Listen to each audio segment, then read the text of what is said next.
Watch the ride.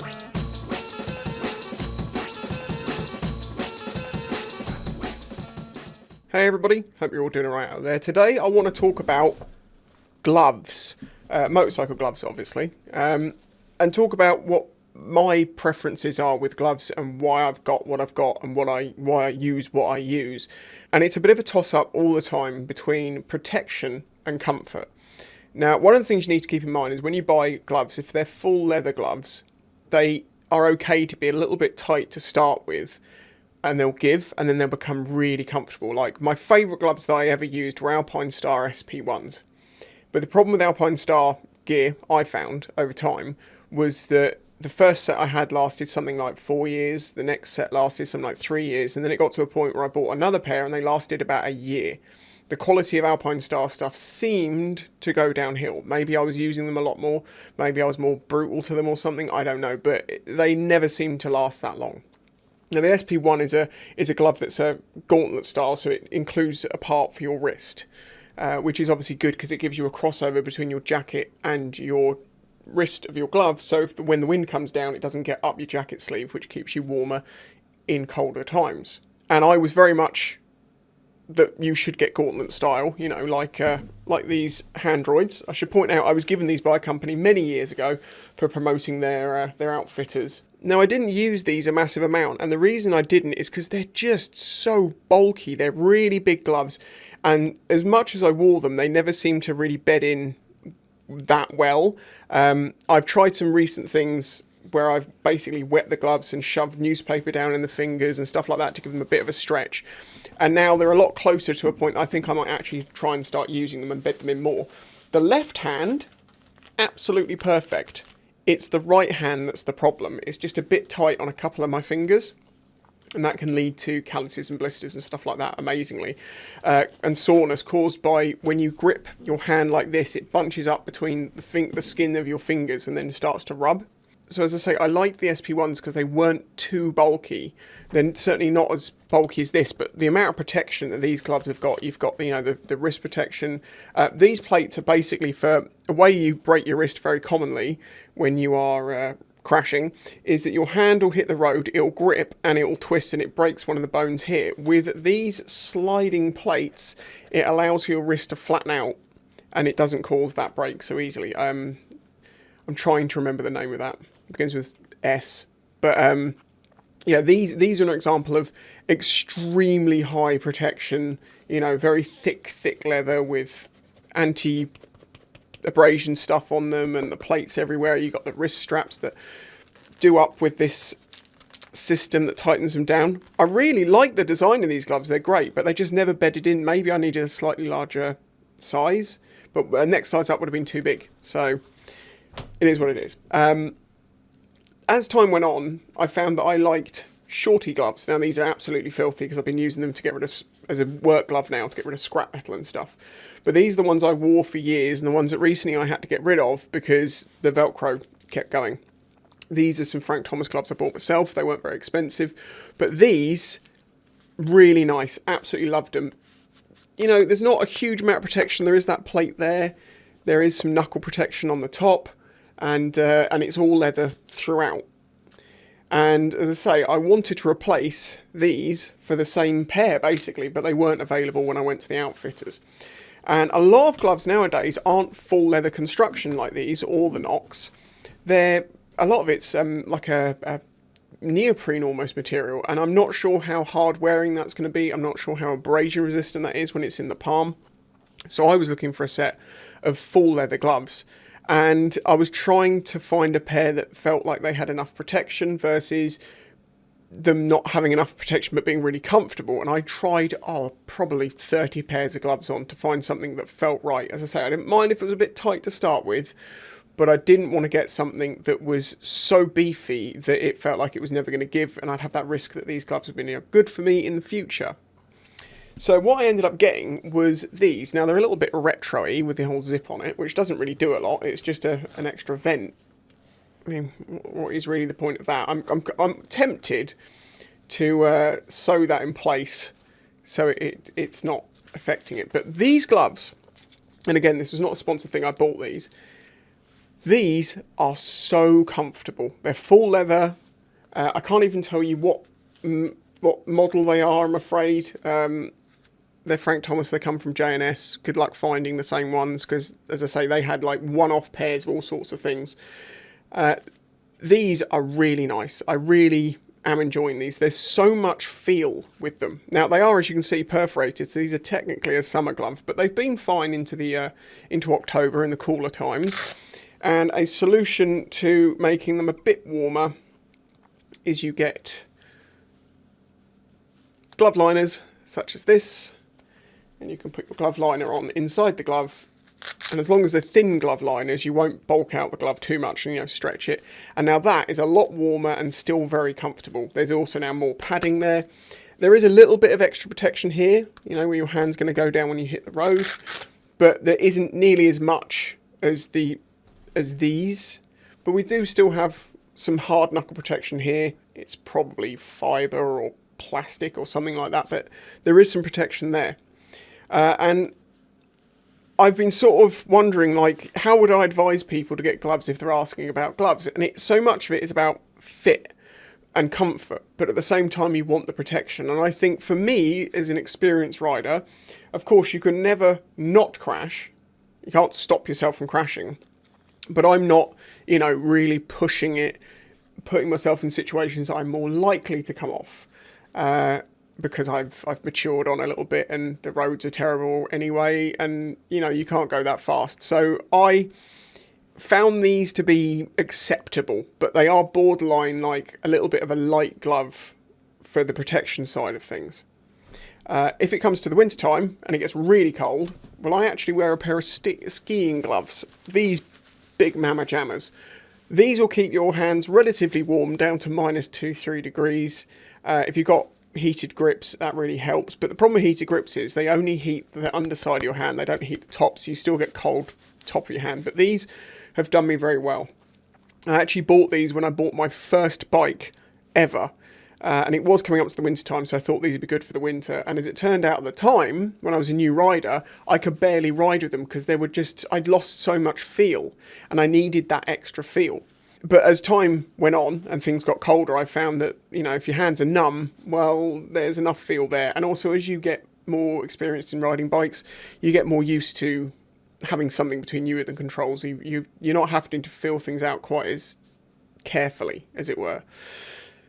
So I can't give you a conclusive answer on this, but you need to find a type of glove that you like. One thing I will mention is I have a watch. I recently had to change the strap to a grey one because the green one was having havoc with the green screen for obvious reasons. I find it's better to move this down your wrist to like here on the inside so your jacket's past it, and then you don't get the problem with the watch being between the glove and the jacket. And also, when you go and look at gloves, wear your jacket, because trying to find a pair of gloves with a wrist cuff that goes over your jacket nicely and allows you to still twist your wrist can be quite difficult. That's one of the reasons I went to liking these, because I like jackets that are quite tight on the wrists. And you'd think that that helps with getting the glove over it, but in some of the gloves that I tried, it caused problems. Like, it would grip too much, and then I felt like I couldn't turn my wrist and it would start to pull on my wrist. Whereas in the past, where I had slightly looser ones, my wrist could turn inside the jacket a little bit more. It is a toss-up between protection and comfort, but what I would say is don't go for comfort. Like, the most comfortable glove you can get when you buy it from the shop, if it's full leather, it will make it fit like a glove. Like they say, that's one of the points. Gloves tend to be a bit tight, and then as the leather stretches to fit your hand, they fit like a glove. But equally, living in the UK, we have to consider all year round, and I am aware that these are, as a summer glove, not the best for the winter. I am, as I say, going to compensate with that with a glove liner, but it will get to a point probably where I'll be cracking these out if I need to. Now, these don't offer nearly the same amount of protection, other than the fact that there is a lot of padding in these. And I might look to replacing these for, a proper motorcycle winter glove. A problem I do have with these, actually, is that something inside is rubbing, and I end up getting this sore here on my hand, and it causes it to bleed. So they're not ideal. I do need to look at replacing those. So these, for the feel and for summertime, autumn riding, have been great, but I'm accepting there isn't as much protection with them. These were great, but I can't find a replacement. They also didn't last a huge amount of time. I did a video repairing these, and those repairs did as I wanted, made them last an extra season of riding, basically, which for me was a good thing, saving money. I mean, these were only £40 to start with, but getting 2 years out of, I think it was 2 years, 2, maybe 3 years, it's hard to tell, times out of these was good. But again, these are more of a summery glove. They've got vents in the fingers here, but not as perforated as the new ones I've got. And it's not until the proper cold weather comes in that I'll know how well they'll do in the winter. So, if I could give you any tips when it comes to buying gloves, if you're a new rider, go for protection, but don't get something so bulky like this that, and these are really made for, you know, track day. You're really expecting to come off. There's lots and lots of protection. I mean, of course you can use, there's nothing wrong with having extra protection if it's comfortable and and it doesn't hamper your control of the bike. But as a new rider, I found, will you stay still? I found that something too bulky hampered my feel and ability to ride the bike properly, and that's where I found the SP1s were a good middle ground, because they were supple enough with enough protection that I could still ride the bike comfortably and felt protected. So this isn't a conclusive answer, I do understand that, but I think the best thing to do is to decide whether you're willing to go for something like this, but know you're going to get colder in the winter because the air will go up your wrists, or whether you go for something longer like this, but then make sure that you can actually move with your jacket and your gear. The system on here, as I say, that releases the tension and then you can tighten it down to the right amount is very good. Velcro also does that. The Bowler system, I think they call that. As I say, I would love to know if anyone knows how well the neoprene style gloves, they've got neoprene in between your fingers, I imagine they're freezing in the winter. That was another reason why I wanted to go for something that was a full leather construction all the way through, because it's great and well if the tops of your fingers have got leather on them, but if your hands get a bit wet and there's cold air blowing in between your fingers, that's going to be quite uncomfortable in the winter. I've never owned a set like that, so I've not tried them. So this is where I say, if you've got a set like that and you've tried them, please let me know. How did they do? If you've had a crash in them, how did they do? I have crashed in SP1s and they protected my hands great. I didn't have any breaks in my hand from my crash. I didn't have any abrasions. I had a lot of bruising. Oh, I did hyperextend my thumb, and that tore a ligament off, and that's why I often ride my hand on top of the handlebar, clutch side, rather than around it. You can see can you see? Yeah, you could kind of, the scar's faded a bit. That scar there is basically, and this weird lump, which isn't on this one, as you can see, that's caused by the tendon there being ripped off, and then they had to screw it back down further up the finger, which has meant I've lost movement in that finger and some strength, and it also hurts a lot of the time, and in winter it really aches. So I could do with having warm gloves, and that's why on the colder days I do settle for something like this. If there are any sort of good thick winter gloves like this that keep your hands nice and warm, that aren't very expensive, anyone's got and wants to suggest them, please do. I'd love to see, because as I say, these cause bleeding these days. I don't know why. There's something... Yeah, I can't actually find any sharp points or anything. It might just be that your hands get a little sweatier and maybe it grips enough that it starts to chafe away at my finger. I don't know. I mean, I've got relatively tough hands from riding. You know, I've got calluses all down this part of my hand. As I say, I don't think I was going to give you a conclusive answer out of this video, but that's the way that I've been around gloves, why I've had longer gauntlet ones and then not had longer gauntlet ones, why I really fell for the shorty ones, but now, I mean, these are still shorties, but they do go over my, I think they just about go over my, no, actually, do they not? No, I don't think they quite go over my jacket, so in the winter I might have that problem of cold air getting up them, but as you know me, what my winter gear versus my summer gear is a scarf. Actually, not a scarf, it's a Alpinestar Tech Neck. And I highly recommend the Tech Neck. Again, not sponsored spot, but the Tech Neck is a balaclava with a breathing area. It's like double thick. It's got like a thin material on the outside and a fluffy material on the inside, and that thing is really nice and warm. And compared to those, you know, the thin, stretchy tubes that you get from Oxford or someone like that, you get like 5 for a tenner.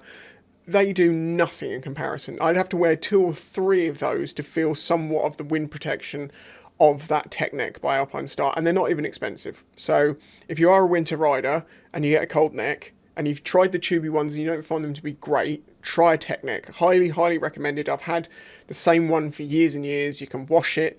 It comes out great every time. There's an example of something from Alpinestar that is of good quality. I can't say anything against it.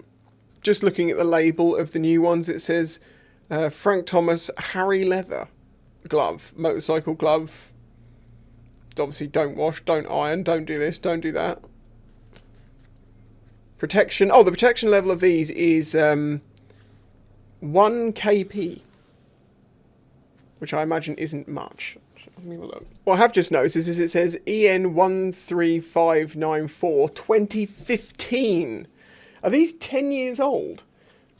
Just reading here, it appears that that level of protection is considered a high level, but the one I'm guessing is level 1, which is not as good as level 2. So that's another thing. Look at the protection standards of what's written on the gloves. Be interesting to see what's. Oh, yeah. Impossible to know what these ever were, because everything's come off of those, so can't see that. What does it say on these Nox gloves? Well, these are older, so this is EN 13594 2012. But again, these are a 1 kp. So from the looks of it, these are the same level of protection. They're not. They're just not. They don't have as much stuff on them. But at least, you know, they are rated. And as I say, I'm willing to take the risk of a slightly lighter glove, giving my riding style, my experience, my ability to try and keep out of trouble. And that I can lead to videos about how to avoid near misses and stuff. You can't stop yourself from crashing, but you can do an awful lot to reduce the risks of that happening by thinking ahead, making proper observations, stuff like that. But I suppose when it comes to just losing control on the road through surface and gravel and stuff, other than saying do a lot of off-road riding so you get used to that sort of thing, it's because sometimes it's luck, isn't it? You might come around a corner and find a massive patch of diesel, and what are you going to do about it?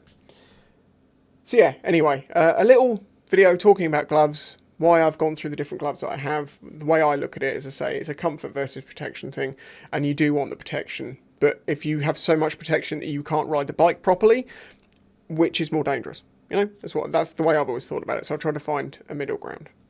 If you've got anything to add in the comments, please do. Thank you to my supporters through Patreon and YouTube members. If you enjoyed the video, please like it, and I'll catch you on the next one. Bye-bye.